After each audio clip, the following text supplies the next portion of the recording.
Əmrdə bax, hegemon, dünyaya zülm göstərən bir hökmdar. Gəldi o boyda nəhəng Allah düşmənini bir əmirçi gördü. Firon lətif bir maddədə boğuldu suda. Su incə bir lətafət olsa da suda artıq içiləndə dərdə. İncə deyil, lətifdir su. Hə?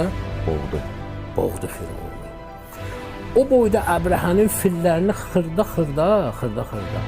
Əbabil quşları yerdilər, daş atdılar, öldürdülər. Bütün bunlarla Allah Teala deyir ki, Allah əgər istəsə nəhəng düşmənləri ən xırda şeylərlə məhv eləyər, amma lazım olsa dostunu bir hörümçək toru ilə qoruyar. Yəni heç kəs gücünə, qüdrətinə arxalanmasın. Əgər Allah bir şey istəyirsə, dostunu hörümçək toru ilə saxlayacaq, düşmənini də hələ əbabil quşları ilə, milçəklə filanla öldürür.